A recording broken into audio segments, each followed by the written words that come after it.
Thought I'd show you around a lock. This is Hambleden Lock near Henley-on-Thames. It's early in the morning, the sun's just coming up through there. And these are really cool, interesting little quintessentially British places, locks, where the canal boats run up and down, the river levels change. So go over here and tell you a bit about it. So for those of you that don't know how locks work, we have high level water here. We raise the water to the same level as the higher level, get boats in there, drain it down, then open the gates and the boats can go out at the same level as the next step down the river. And then they refill this lock and repeat the process. And you can get multiple boats in here at a time. It's really fun to watch. And they very often had lock keepers' cottages. Just look at these ducks. And here we got the controls. A lot of them are electric now. They do have backup if there's a failure, and they very often send out someone from the Environment Agency to come and manage the lock if there's a problem, but otherwise they're self-operated by people using the river. Oh, sorry ducks, they've jumped in the lock.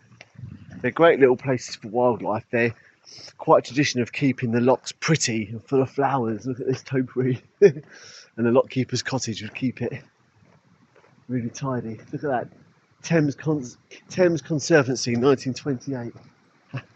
So yeah, here's the lock.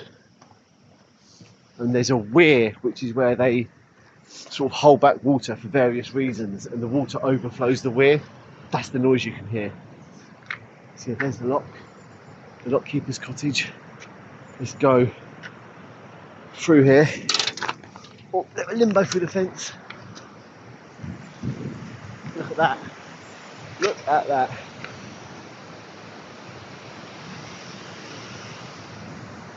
Getting up early, there's normally lots of people here, but it's so much more magical first thing in the morning. I'm going to head out to the weir now. Look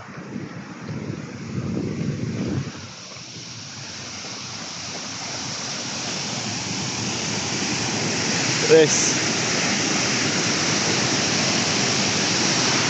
Look at that, isn't that a sight and a sound? Water's gushing through these gates here.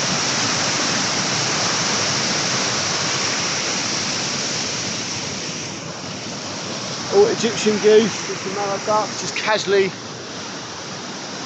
sitting around feeding.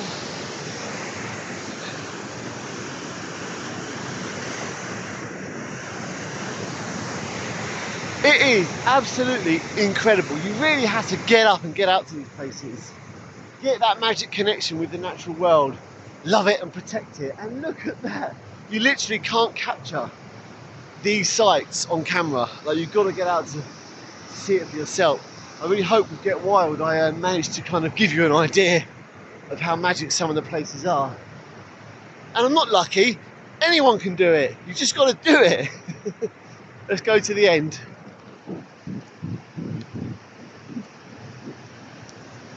There's lots of grey wagtails flying around as well. You get lots of kingfishers, herons, all sorts of birds out here.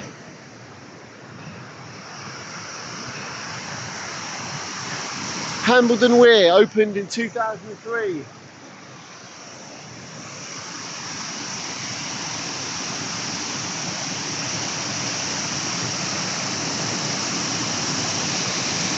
And these motors here for lifting up the gates and slowing and speeding up the flow rate of the water. And you hear this for miles, this water at night time. It's so loud.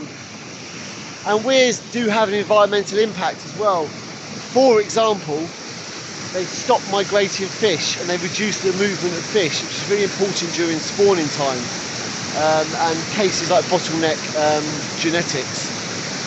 Salmon and eels migrate as well, so they need to get out of the rivers. So very often there's a separate channel for wildlife to get past, or eel ladders, or various other things. But yeah, and sometimes they build weirs to hold back water.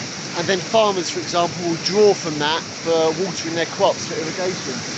And weirs can be a big problem. There's many abandoned weirs around the world, and they're a big environmental issue. And they're trying to get them destroyed in places where they're no longer in use to bring back the health of the river. Yeah.